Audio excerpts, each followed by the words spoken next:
रूस के सारातोव में बहुत बड़ा हमला किया है। यूक्रेन की ड्रोन आर्मी ने 15 धमाके से रूस के ऑयल डिपो को जला डाला है। इस हमले में रूस का क्रिस्टल कॉम्प्लेक्स भी जलकर राख हो गया है। वहीं रूस ने क्राइमिया बॉर्डर पर S-500 तैनात करके नेटो में खौफ भर दिया है।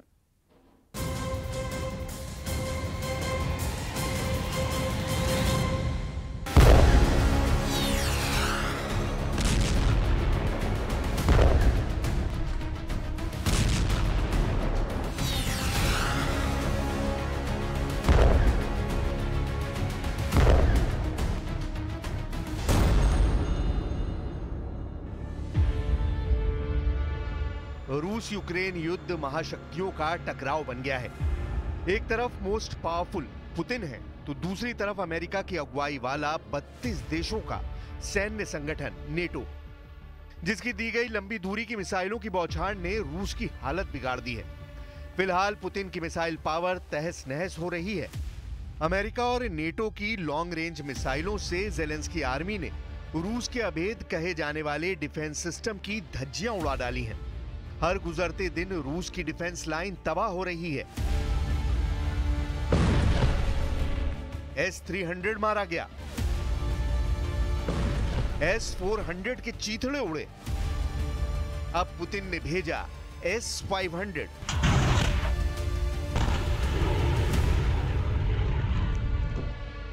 यूक्रेन के भीषण हमले से दहल रही रेड आर्मी को बचाने के लिए पुतिन ने अपने सबसे दमदार योद्धा को वॉर जोन में भेज दिया है। क्राइमिया ब्रिज की रखवाली के लिए पुतिन ने S-500 को तैनात कर दिया है।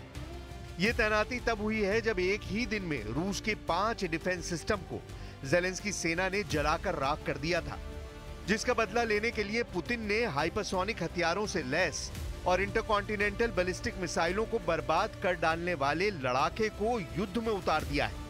S-500 की फिलहाल करेक्ट लोकेशन क्राइमिया ब्रिज है।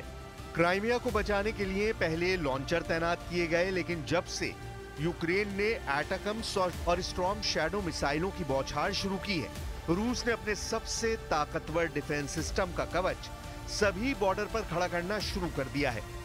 मिल ब्लॉगर स्प्रिंटर ऑब्जर्वर ने जानकारी दी है कि पुतिन ने S-500 रेजिमेंट को क्राइमिया ब्रिज की सुरक्षा में लगाया है। बाहुबली मिसाइल सिस्टम की तैनाती के साथ रूस ने काराखोव में जीत का वीडियो रिलीज किया है।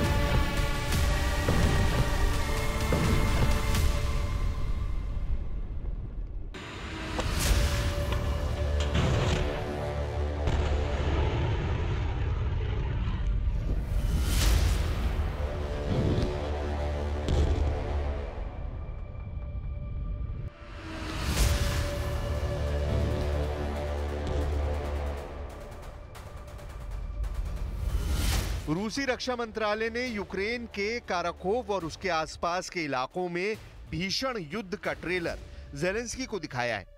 रूस के हमले में काराकोव के स्कूल और रिहायशी इलाके में भारी नुकसान पहुंचा है। काराकोव को जीतने के बाद रेड आर्मी उत्तर पश्चिमी टोरेत्स्क में भी बढ़त बना चुकी है। पुतिन आर्मी ने टोरेत्स्क और शेरबिनिवका नेशनल हाईवे पर कंट्रोल कर लिया है।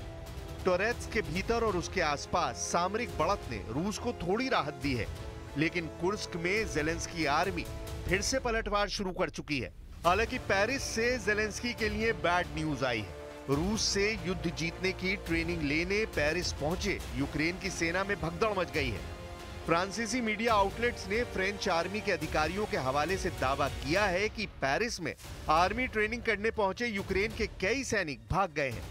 जिस यूनिट के सैनिक भगोड़े निकले वो 155वीं Anne of Kyiv mechanised brigade है। ब्रिगेड का नाम कीव में जन्मी एक राजकुमारी के नाम पर रखा गया है, जिसने 11वीं शताब्दी में फ्रांसीसी राजा हेनरी से शादी की थी। फ्रांसीसी सेना इस ब्रिगेड के लगभग 2300 सैनिकों को ट्रेनिंग दे रही है। ट्रेनिंग देने वाले जवानों के साथ 300 यूक्रेनी पर्यवेक्षक भी साथ आए हैं। फ्रेंच आर्मी के सख्त कायदे कानून और हाड़तोड़ ट्रेनिंग से यूक्रेन के सैनिकों की हालत खराब हो गई। ट्रेनिंग के बीच से 50 से ज्यादा सैनिकों ने मैदान छोड़ दिया है। सैनिकों की भगदड़ से कीव में कोहराम मचा हुआ है। जिन लड़ाकों के दम से ज़ेलेंस्की रूस को हराने का प्लान बना रहे हैं, वो ट्रेनिंग के दौरान ही पस्त हो गए हैं। यूक्रेन के रक्षा मंत्री रुस्तम उमरोव ने कीव ग्राउंड फोर्स कमांड की समीक्षा का ऑर्डर भी दे दिया है। Ground force commander general Mykhailo Drapatyi ने भी भगोड़े सैनिकों पर एक्शन का ऐलान किया है। बीते 29 नवंबर को यूक्रेन में नया कानून लागू कर बिना आदेश के यूनिट छोड़ने वाले सैनिकों को बिना किसी आरोप का सामना किए दोबारा युद्ध में उतरने की छूट दी गई थी। हालांकि ये सिर्फ एक बार की गलती पर माफी दी गई, मगर इसके बाद पहले के मुकाबले 2025 में यूक्रेन फोर्स में 3 गुना से ज्यादा तक सैनिक युद्ध से भाग खड़े हुए हैं। एक तरफ सैनिकों की भगदड़ ने ज़ेलेंस्की को परेशान कर रखा है, तो दूसरी तरफ बेलारूस के तानाशाह ने नई धमकी दे डाली है। लुकाशेंको ने ज़ेलेंस्की के लोकतंत्र से बेहतर बेलारूस की तानाशाही को बताया है। मायने ये है कि लुकाशेंको यूक्रेन के लिए नई मुसीबत खड़ी करने जा रहे हैं। Почему Володя Зеленский себя так ведет? Мы же нормально с ним, все были в хороших отношениях. Чего он вякает, чего ему не хватает? Ему дают команду. Надо всячески делать все, чтобы втянуть страну в войну. Если нас тянут в войну, это тяжелая ситуация. Мы можем не выдержать как государство. लुकाशेंको ने बेलारूस की सत्ता शांति से नई पीढ़ी को सौंपने की दलील भी दे डाली है। हालांकि ज़ेलेंस्की लुकाशेंको की किसी बात से शायद ही इत्तेफाक रखे। वजह है उनकी प्रेसिडेंट पुतिन से वफादारी। लुकाशेंको की नसीहत के पीछे की वजह यह है कि जितने हिस्से पर रूस ने कब्जा कर लिया है उसे यूक्रेन भूल जाए। अमेरिका के ISW संस्थान के मुताबिक रूसी सेना ने 31 दिसंबर 2024 तक यूक्रेन के 4168 वर्ग किलोमीटर हिस्से पर कब्जा जमा लिया है। नए साल के साथ पुतिन आर्मी ने यूक्रेन में ऑपरेशन को तूफानी बना दिया है। अब तक रूस ने जिन हिस्सों पर जीत हासिल की है वो ज्यादातर इलाके आर्थिक तौर पर पिछड़े हुए हैं, जहां कब्जा जमाकर भी रूस को कुछ खास हासिल नहीं होने वाला है, जबकि इसके साइड इफेक्ट ही रूस को मिलने लगे हैं। यूक्रेन के जो इलाके रूस ने जीते हैं वहां भयानक भुखमरी का आलम है। युद्ध से तबाह इलाके में रूस को भारी आर्थिक नुकसान उठाना पड़ रहा है। लाखों सैनिकों की जान गंवाकर बेहिसाब दौलत युद्ध में खर्च करके भी पुतिन के हाथ अब तक यूक्रेन की वो जमीन लगी है जहां कमाई तो दूर अपनी जेब से खर्च करना पड़ रहा है। वहीं नेटो फोर्स से मिले बैकअप के बाद रूस अपनी जमीन पर यूक्रेन से पिटने लगा है। यूक्रेनी सेना ने कुर्स्क क्षेत्र में रूस की 810वीं सेपरेट मरीन ब्रिगेड की चौकी पर हमला कर उसे बर्बाद कर दिया है। कुर्स्क में कमांड पोस्ट की तबाही के बाद रूस के उस दावे की भी हवा निकल गई है जिसमें कहा गया कि कुर्स्क से यूक्रेन की सेना भाग गई है। तमाम दावों से अलग रूस यूक्रेन की जंग अब भी बराबरी की टक्कर पर दिख रही है।